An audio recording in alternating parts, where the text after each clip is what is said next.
అలాగే బండుల రవీంద్రబాబు గారు ఎమ్మెల్సీ, అలాగే డాక్టర్ భానుమతి గారు, అలాగే మా చైర్మన్ గారు ప్రవీణ్ కుమార్ గారు వీరి చేతుల మీదుగా మాతా రమాబాయి విగ్రహావిష్కరణ జరిగింది. ఆ మాతా రమాబాయి విగ్రహాన్ని సార్ జాగ్రత్తగా కిందకి చేయవలసిందిగా కోరుతున్నాం. మీరంతా మళ్ళీ వరుసలో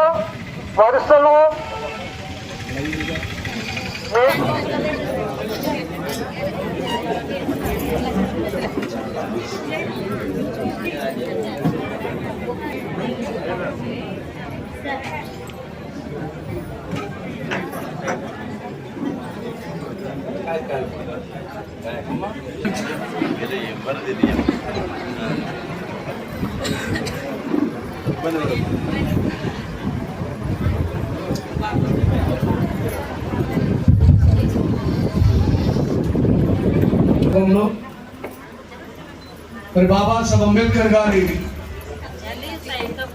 పూర్తి సపోర్టర్, అంబేద్కర్ గారికి తల్లిగా, అంబేద్కర్ గారికి సహచరిగా, ఒక స్నేహితురాలిగా ప్రతి క్షణం అంబేద్కర్ గారిని సపోర్ట్ చేస్తూ తెర వెనకాలే ఉండి ఏ సమాజం కోసమైతే తన త్యాగం ఉందో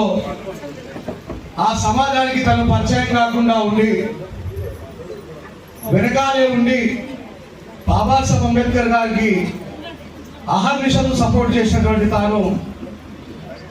ఇందాక చాలా మంది మాట్లాడుతూ మాతా రమాబాయి తల్లి దళిత జనులకి, అంబేద్కర్ గారిని కూడా చాలా మంది దళిత జన ఉద్ధారకుడు, దళితుల నాయకుడు అని మాట్లాడుతున్న వాళ్ళు దయచేసి మీ పద్ధతిని మార్చుకోవాలి. ఈ దేశంలో బాబాసాహెబ్ అంబేద్కర్ గారి యొక్క త్యాగం వల్ల అందరికంటే ముందుగా లాభపడ్డది ద లార్జెస్ట్ కమ్యూనిటీ పీపుల్ బీసీలో అనే విషయాన్ని మనం ప్రచారంలోకి తీసుకురాకపోతే మనమే దగ్గర ఉండి డాక్టర్ బాబాసాహెబ్ అంబేద్కర్ గారి త్యాగాన్ని, పోరాటాన్ని చిన్నదిగా చేసే వాళ్ళం అవుతాం. మనలో ఉన్నటువంటి మిడిమిడి జ్ఞానంతో అంబేద్కర్ గారిని పూర్తిగా చదవకపోవడం వల్ల అంబేద్కర్ గారిని కేవలం ఒక దళితులకు మాత్రమే నాయకుడిగా మనలో ఉన్నటువంటి మిడిమిడి జ్ఞానం ద్వారా పరిచయం చేస్తా ఉన్నాను. నేను చాలా సందర్భాల్లో చెప్పాను, ఈ దేశంలో బాబాసాహెబ్ అంబేద్కర్ గారి దయ వల్ల, ఆయన సాక్రిఫైస్ వల్ల ఈ దేశానికి మొట్టమొదటి ప్రధానమంత్రి అయినటువంటి పండిట్ జవహర్లాల్ నెహ్రూ కూతురు అయినటువంటి ఇందిరాగాంధీ గారిని భారతదేశ పర్యటనలో భాగంగా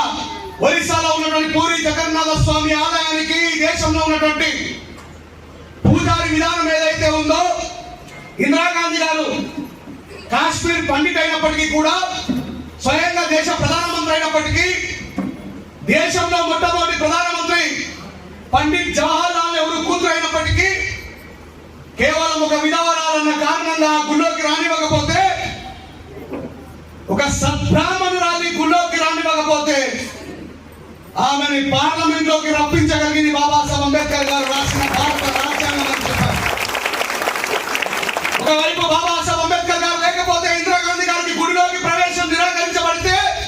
అదే విధవరాలు ఈ దేశం యొక్క పార్లమెంట్ లోకి రెడ్ కార్పెట్ వచ్చి ఆహ్వానించిన మహానుభావుడు డాక్టర్ బాబాసాహెబ్ అంబేద్కర్ గారు చెప్తా ఉంటే, దళిత జన నాయకుడు, దళిత జనం ఉంటారు అక్కడ అని చెప్పేసి మనమే బాబాసాహెబ్ చిన్నగా చేస్తున్నాం. తెలియకపోతే తెలుసుకోవాలా? బాబాసాహెబ్ అంబేద్కర్ గారు ఒకవేళ నిజంగానే దళిత జన ఉద్ధారకుడు అయితే యునైటెడ్ నేషనల్ ఆర్గనైజేషన్ ఈ ప్రపంచంలో 192 దేశాలతో ఏర్పాటు చేయబడ్డ ఐక్యరాజ్య సమితిలో ఒకసారి కాదు, 2 సార్లు కాదు, 3 సార్లు ఈ ప్రపంచంలో ఉన్నటువంటి మేధావులలో గొప్పవాడు ఎవరు అంటే డాక్టర్ బాబాసాహెబ్ అంబేద్కర్ ప్రపంచం మొత్తంలో ఒప్పుకుంటారు. మరి పోయిన సంవత్సరాల కంటే ముందు అంబేద్కర్ గారి పుట్టినరోజు అయినటువంటి ఏప్రిల్ 14నే ఈ ప్రపంచంలో జ్ఞానం పుట్టిన దినోత్సవంగా నాలెడ్జ్ డేగా జరుగుతూ ఉంటే మరి మనం బాబాసాహెబ్ అంబేద్కర్ గారిని దళిత జన ఉద్ధారకుడు అనడం మానేయాలి దయచేసి. అలాంటి బాబాసాహెబ్ అంబేద్కర్ గారే ఈ దేశంలో నేను ఎవరి పట్ల అయినా నిర్దయగా ఉన్నానంటే, ఎవరి పట్ల అయినా నిర్లక్ష్యంగా ఉన్నానంటే, నా వల్ల ఎవరైనా బాధకు గురై నా వల్ల కన్నీటి పర్యంతమైనరు అంటే నేను నిరభ్యంతరంగా ఎవరికైనా క్షమాపణ చెప్పాల్సి ఉంది అంటే